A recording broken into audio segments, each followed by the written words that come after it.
What's going on, guys? Russo Trades here. Gonna do a little daily review and also show the trades that I took today. I recorded like one or two of them. I took a few more trades than that.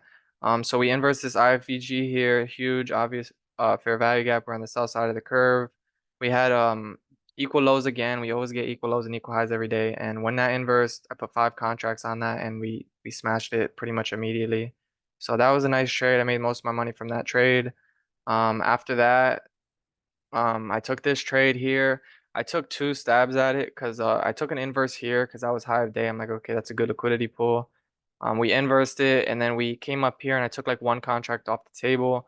I ended up getting stopped at break even. Then I seen this. We were delivering from this small, tiny fair value gap, and that's a signature in price to remember because when we respect a fair value gap like this, that's that tiny, very algorithmically too. You know that's a bullish signature in price in this case. So I took the trade on this inverse. I ended up averaging in because we now created relative equal highs, and I was just very confident in this hitting, and I had a lot of conviction.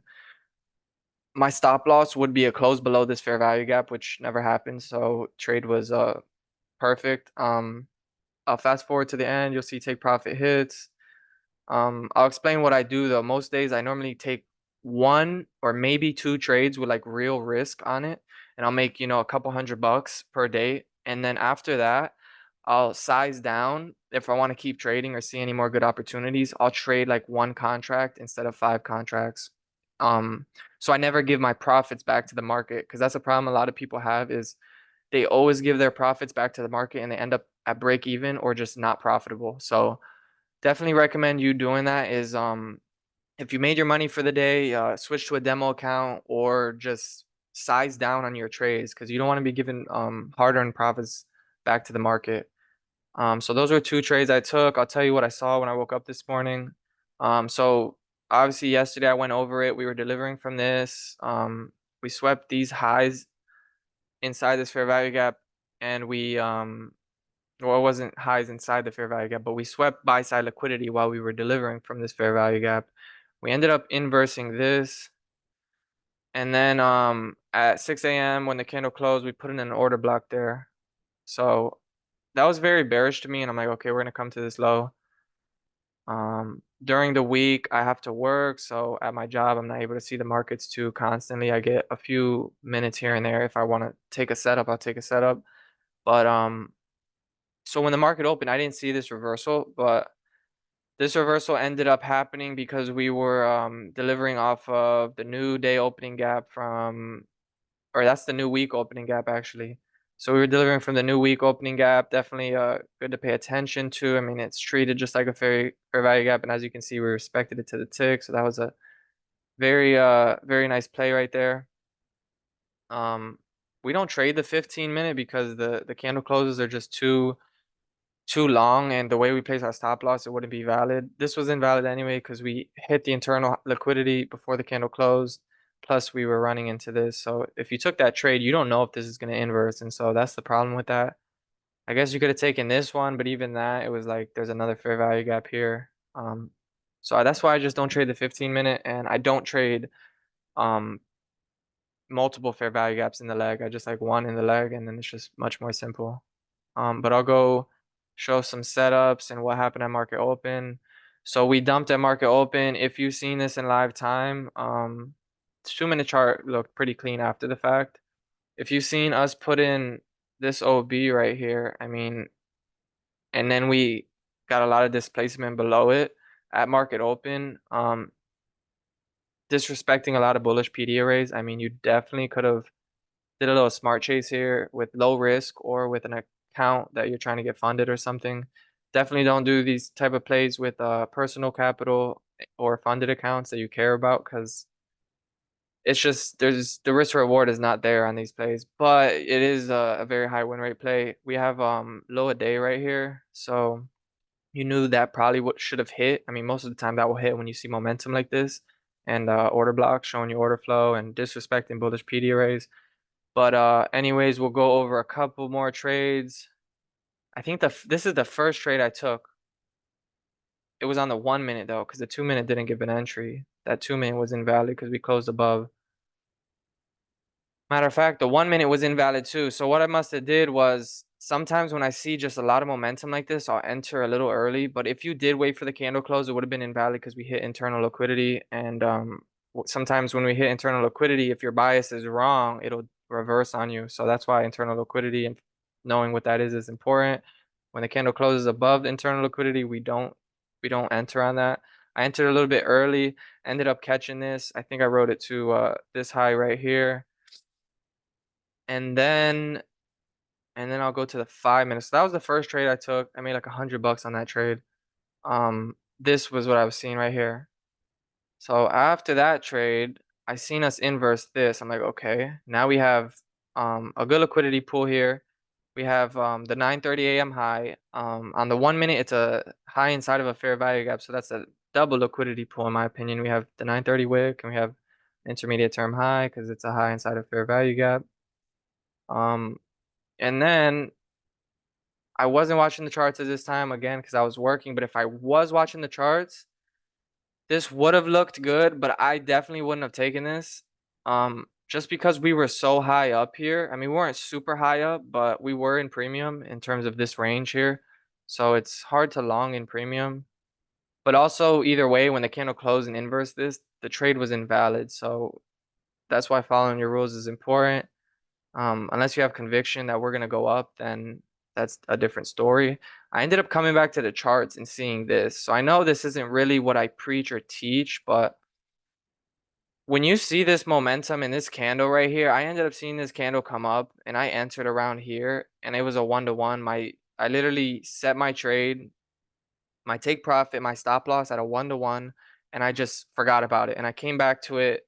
I came back to it somewhere around here because I seen my trade hit. I made caught about 20 or 30 points on that trade. So it was quite a big trade for me because I was in that trade with a mini. So that was nice. Then I seen this, we swept buy side and then we got this inverse down. So that was nice. Um, this was also nice. I didn't see this at all. When I got home, I seen this, but like to me, this is so clean. The problem with this is it's lunchtime and you wouldn't really expect things like this during lunchtime to work out, but it did and it just looked clean. So I mean, if I saw this in live time, take I would have taken like 1 or 2 micros with it. Very low risk, but that was nice. That worked out. The candle close was right here. If you can't tell, it was on this candle. Barely it closed above, but then your target would have been this high or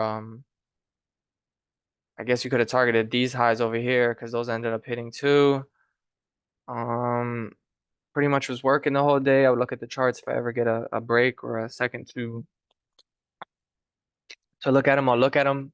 When we were here, I thought we were gonna reverse because we did take out quite a bit amount of buy side. So I thought we would reverse here. We did not. So I just gotta play what price is giving me and what I'm seeing. I can't try to predict it. I need to react. That's really what we're here to do. So there was really nothing in here. Didn't see really anything textbook.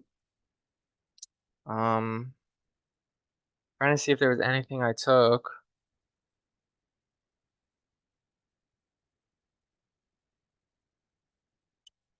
Okay, so I did. When I got out of work, I ended up taking on this short right here. I ended up taking a loss on it, but it was a break even. So here, and then once we got here, we created a new internal low. When this happens, our rules tell us that your stop to break even. So when we create a new internal low and come back to it, that's when you say your stop to break even. So I set my stop to break even. That was a break even trade.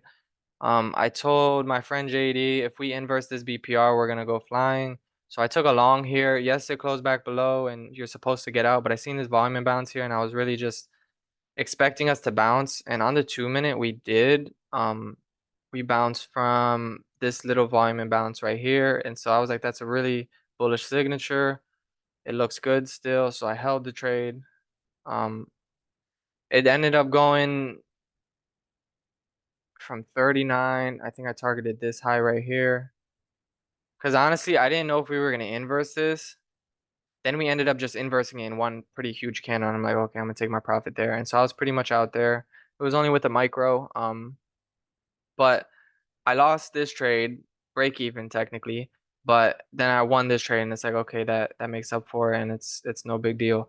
Um, the trade I showed you on Telegram, it was right here. There it was. So we had this inverse, then we had this inception gap holding us up. So I took that long. I showed you guys that long. I took this long in here. There was a 2 minute in here, so I took that long. We never hit it. I got stopped to break even. So a lot of break even trades, but that's better than losing. I mean, let's just say you take 10 trades, five of them are wins and five of them are break evens. Like that's 100% win rate, and you didn't lose any money, and you just made a bunch of money. So it's like, wouldn't you rather have a break even trade than a losing trade? I ended up seeing the equal lows were right here. When this candle closed below, I did wait for a pullback here, and I got a little bit of a better entry. And then we in this one candle, after I seen this, I just completely got out here, and I'm like, that's enough for me. I think it was, if I look at the video, it was, I think I averaged down instead of averaging up, but it was just a little over 10 points there. It was from 50 to like 36. So it was like 14 points there. That trade was nice, a lot of momentum down. I think this, correct me if I'm wrong, but I believe this is a 2022 model. We swept liquidity with no displacement. We had our market structure shift here. We had our displacement. So I guess this would have been confirmation. This would have been your little confirmation setup. You could have gotten in earlier. So that was really textbook. You could have gotten a very early entry, 60 to 37, which was a really nice trade. Let's see if there was lunch lows here. No, lunch lows were way down here, so we didn't even get close. Um, but that was nice. Also, at the beginning of the day, I wasn't too active. The whole day I wasn't really active, honestly. But what I did see was, I told my friend JD when we dumped at market open, I didn't see the new week opening gap. I seen that after the fact, but I did see the previous daily low. And when we took the previous daily low, I was like, okay, we're probably gonna get some bullish price action here. So I took a couple of longs. Then when we were really high, I took some shorts, and obviously they worked out.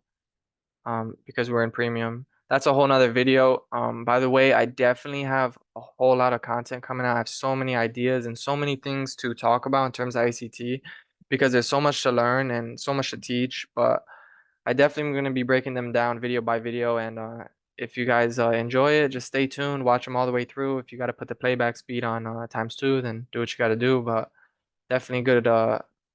Hope you get some value here, because this stuff is literally changing my life in real time. Like literally, you guys are gonna see the transformation. And sad to say, you guys didn't see the past year of me grinding and studying and failing. But now that I am where I'm at, not where I want to be, but I'm where I am right now is like, I'm in the middle. I'm not struggling no more in terms of my trading like I was, but I'm not super successful like I want to be. So I'm right in the middle, where really just trying to get to where I want to be, you know?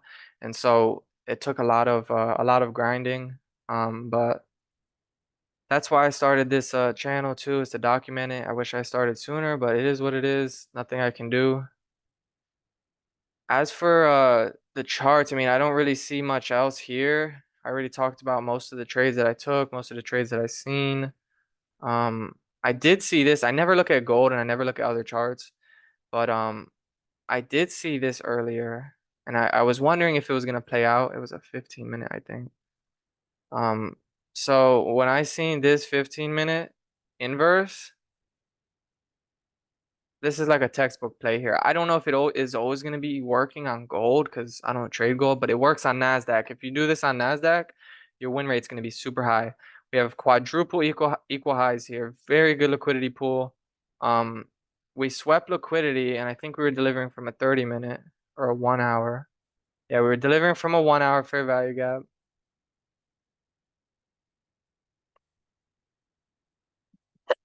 Mm. We are delivering from a 1 hour. We inversed a 15. We had a good liquidity pool to target. We swept a good amount of liquidity here. We had like a 3 drives pattern here, not the cleanest, but we just kept sweeping liquidity to the downside. That's what that is, and not taking it to the upside. So we inversed that. That was nice. It ended up, it still hasn't played out, but see, that's why I don't like this. When you trade Nasdaq, it just shoots up and flies to it. But it was just something I kept an eye on. I wasn't really gonna trade it or anything, but just like seeing price play out. And I think I talked about this one already. That momentum play, I took quite a bit of trades today. Some days when I'm trying to pass a challenge, I'll take up to 5 trades sometimes. But when I'm on my funded accounts, um, I I'll take like 1 or 2 trades a day. That's definitely a video I'm gonna be talking about, is making a video about Apex and Top Step as well, because the withdrawals and the whole process is completely different. And if I had known that, I wouldn't have went with Apex. I would have just went straight with Top Step. But it is what it is. You live, you learn. Now that's why I'm working on and focusing primarily on the Top Step accounts, because they let you withdraw weekly and they don't have all these crazy rules that make you it just makes it hard for you to like get a withdrawal. Like you work so hard to get these funded accounts funded, and then you're trying to like work your way around these rules, and then waiting like a month and a half to get a payout. With Top Step, you can get, a payout every week. Like on those funded accounts I have with Apex, I made about 5 grand on them, and it's like that 5 grand would have been in my pocket if I had traded with Top Step. But that's a whole nother video to talk about. Waiting on those withdrawals with Apex, but we'll see what happens with that. They have a consistency rule too, I believe, and I'm not too sure if they're even going to accept the payout request because of the consistency rule. So we'll see what happens. I think on the 25K accounts, you only can make like 480 a day, I believe. There were some days where I made a little bit more. So that's also something you got to learn. Back then, it was just like, how do I get funded? How do I get good at trading? And now it's like, okay, I'm good at trading. I know what I'm doing. Now I'm like realizing, whoa, there's like the rules with funded accounts, and sometimes a little bit of difficulty to get a payout and certain things you got to follow. So now those are things I never looked up in the past because I never even was good at trading. But now that I'm getting a lot better at trading and I feel pretty confident in my trading, um, and I'm doing this day in and day out now, it's like, okay, I got to really focus on which prop firm is going to give me, the best circumstances to get paid. And so Top Step is definitely where it's at for me in the future. After Top Step, after I make quite a bit of money with Top Step, I'm definitely going to be trading Personal Capital in the future, because then I could just pay myself daily. I don't have to worry about rules. I don't have to worry about these companies. But yeah, that's eventually in the future. So definitely going to be dropping a whole lot of more content.